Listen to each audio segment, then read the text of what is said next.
दिवसा गुरुवारी भक्त करे तिवारी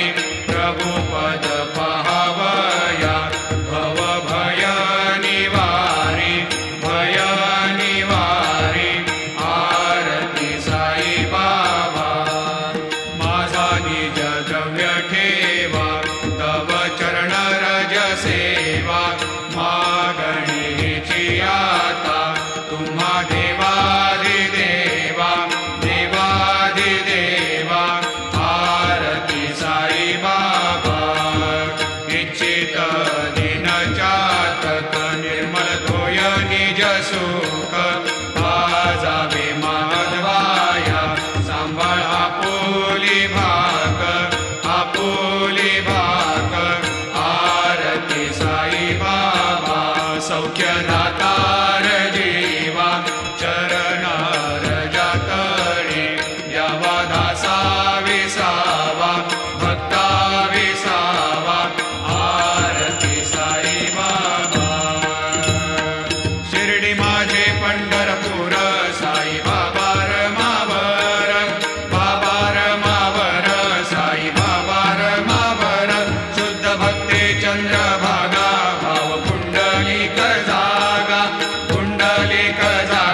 भाव पुंडलिक जागा याहो अवघे जन करा बाबा वंदन साई वंदन करा बाबा वंदन गणू म्हणे बाबा साई धाव पाव माझे आई धाव पाव माझे आई घालीन लोटांगण वंदीन चरण डोळ्यान पाहिन रूप तुझे प्रेमी अलंगिन आनंदी पूजिन भावे वाळीन म्हणे नमा त्वमेव माता पिता त्वमेव बंधु सखा त्वमेव विद्या द्रविणः त्वमेव सर्वं मम देव कायेन वाचा मनसेन्द्रियैर्वा बुद्ध्यात्मना वा प्रकृतिस्वभावात् करोमि यद्यत् सकलं परस्मै नारायणायति समर्पयामि अच्युतं केशवं रामनारायणं कृष्णदामोदरं वासुदेवं हरि श्रीधरं माधवं गोपिकावल्लभं जानकीनायकं रामचन्द्रं भजे हरे राम राम राम हरे हरे हरे कृष्ण कृष्ण कृष्ण हरे हरे श्री गुरुदेव दत्त अनंता तुला ते कसे रे स्तवावे अनंता तुला ते कसे रे नमावे अनंता मुखाचा शिणे शेष गाथा नमस्कार साष्टांग श्री साईनाथा स्मरावे मनी त्वत्पदा नित्य भावे पुरावे तरे भक्ती साठी स्वभावे तरावे जगातारुणी मायताता नमस्कार साष्टांग श्री साईनाथा वसे जो सदा दावया संत लीला तिसे अज्ञ लोकान परे जो जनाला परे अंतरी ज्ञान कैवल्य दाता नमस्कार साष्टांग श्री साईनाथा बरालाधला जन्म हा मानवाचा नरासार्थका साधनी बोत साचा धरो साई प्रेमा गळाया अहंता नमस्कार साष्टांग श्री साईनाथा धरावे करीसान अल्पज्ञ बाला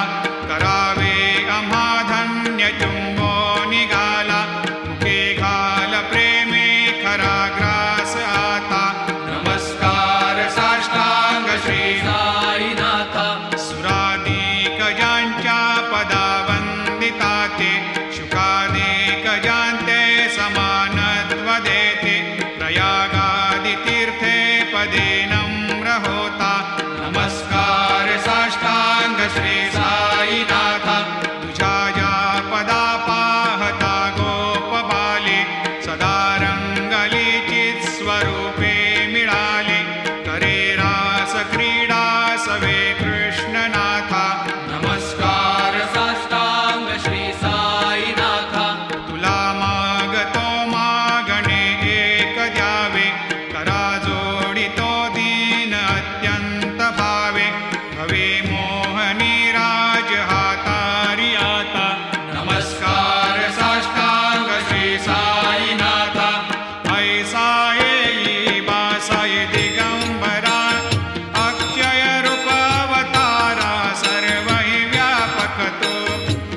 सारा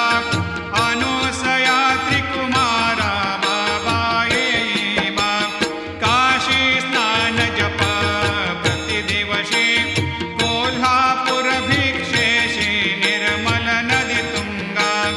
जलप्राशी निद्रा माहुरदेशी ऐसा ये बा झोळी लोंबत सेवा मकरी त्रिशूल डमरोधारी भक्तावरद सदा सुखकारी देशील मुक्तिचारी ऐसा ये बा पायी पादुका जपमाला कमंडलो मृगचाला धारण करशी बा नागजटा मुकुट शोभतो माता ऐसा ये बा तत्पर तुझाया जे ध्यानी अक्षय त्यांचे सदनी लक्ष्मी वास करे दिन रजनी रक्षिसी संकट वारुणी ऐसा ये बा या परिध्यान तुझे गुरुराया दृश्य करी नयनाया पूर्णानंद सुखे हे काया लाविशी हरि गुण गाया ऐसा ये बा साई दिगंबरा अक्षय रूप अवतारा सर्व हि व्यापक तो स्तुति सारा अनुसया त्रिकुमारा बाबा ये बा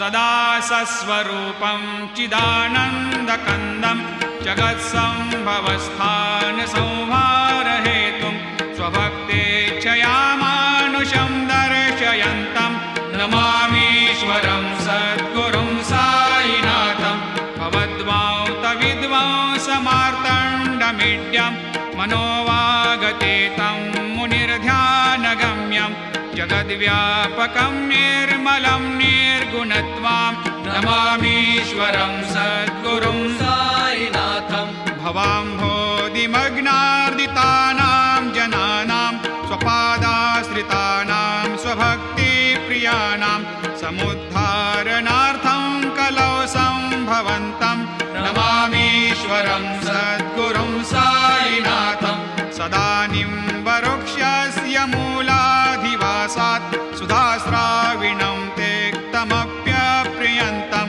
तरुं कल्पवृक्षाधिकं साधयन्तं नमामीश्वरं सद्गुरुं साईनाथं सदा कल्पवृक्षस्य तस्याधिमूले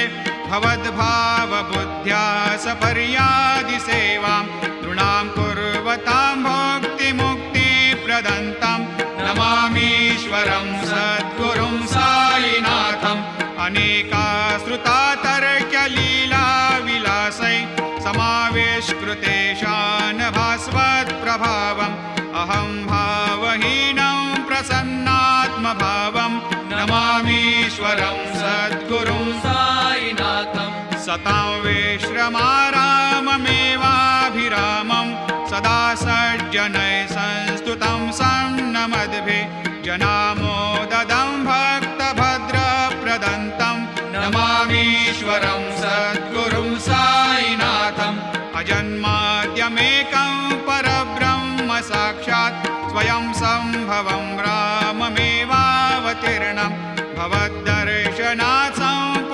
सम्पुनीतप्रभोहं नमामीश्वरं सद्गुरुं साईनाथम्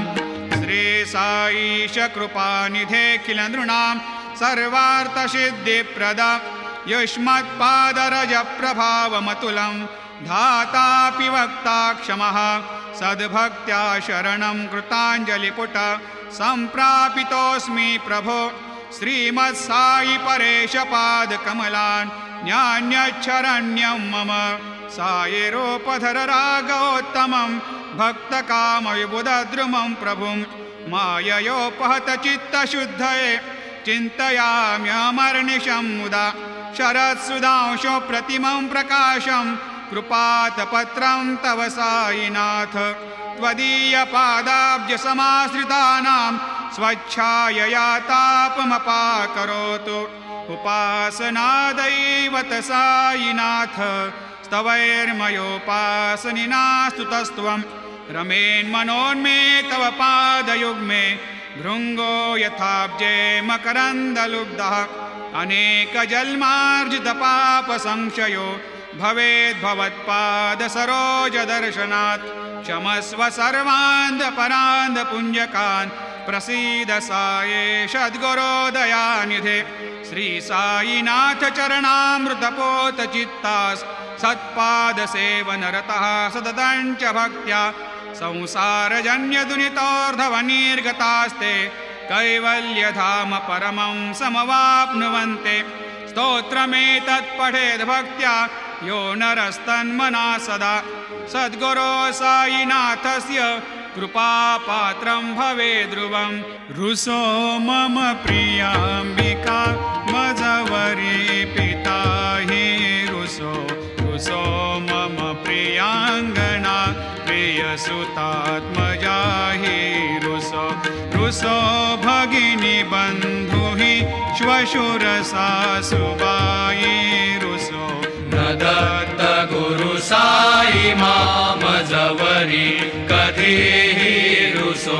पुसो न सुनबाई त्या मजन भ्रातृजाया पुसो पुसो न प्रियसो यरे प्रियसगे न ज्ञाते पुसो पुसो सुरदना सखा स्वजननाप्तबन्धु पुसो परीन गुरु साई मामजवरी कधीहि रुसो पुसो न अबला मूले तरुणरुद्धहीना पुसो पुसो न गुरुधाकुटे मजन थोरसाने पुसो पुसो न च भले बुरे सुजन साधुहीना पुसो परीन गुरु साई मामजवरी कधीहि रुसो रुसो चतुरतत्त्वविद् विबुध प्राज्ञज्ञानी रुसो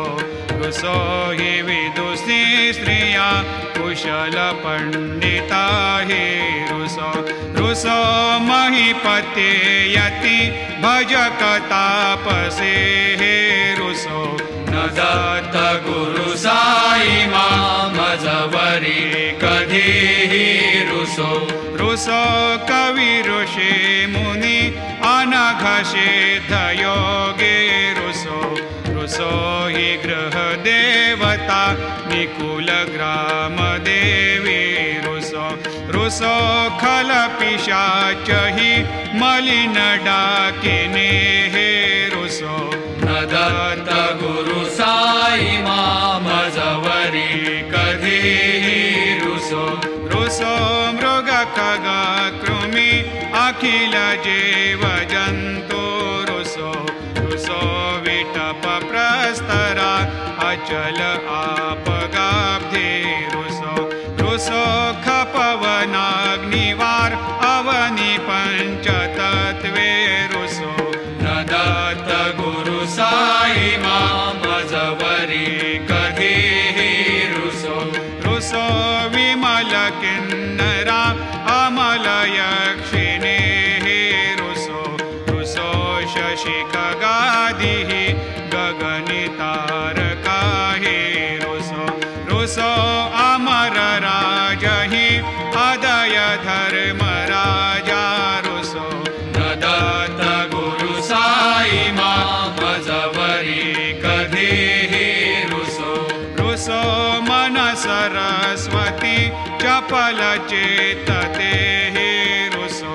रुसो वपुदिशाखिला कठिन काल तो हे रुसो रुसो सकल विश्व हि मयि तु ब्रह्म गोलं रुसो न दत्त गुरु साई मामजवरी कधीहि रुसो विमूढ मनुनि हसो मजन मत्सरा हेडसो वदाभिरुचि उल्हसो जनन कर्दमीनापसो न दुर्गधृतिचा धसो अशिव भाव मागे खसो मन हेरुसो दृढ विरक्ती चित्ती ठसो कुणाची घृणा नसो न च स्पृहा कशाचे असो सदैव हृदयी वसो मनसि ध्यानि साई वसो पदी प्रणय ओरसो निखिल दृश्य बाबा दिसो न दत्त गुरु साई मा उपरिया जनेला रुसो हरि ओम यज्ञेन यज्ञमयजन्त देवा स्थानि धर्माणि प्रथमान्यासन्न तेहनाकं महिमान सजन्त यत्र पूर्वे साध्या सन्ति देवाः ॐ राजाधिराजाय प्रसह्य साहिने नमो वयं वै श्रवणाय कूर्महे समे कामान् कामकामाय मह्यं कामेश्वरो वै श्रवणो दधातु कुबेराय वै श्रवणाय महाराजाय नमः ॐ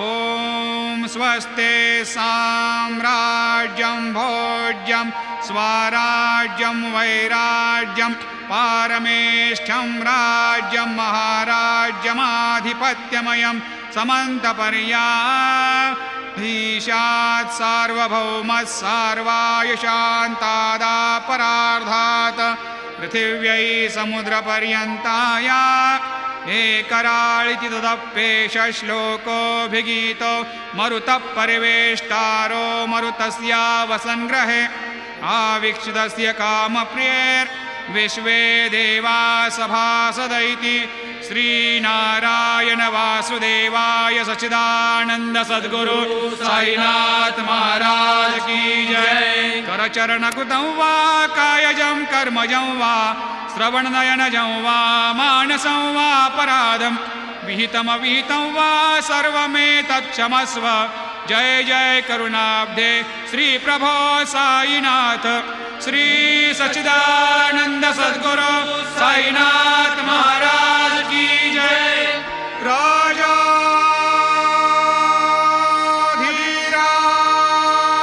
राजाधिराज योगिराज जपार ब्रह्म साईनाथ महाराज श्री सच्चिदानंद सद्गुरु साईनाथ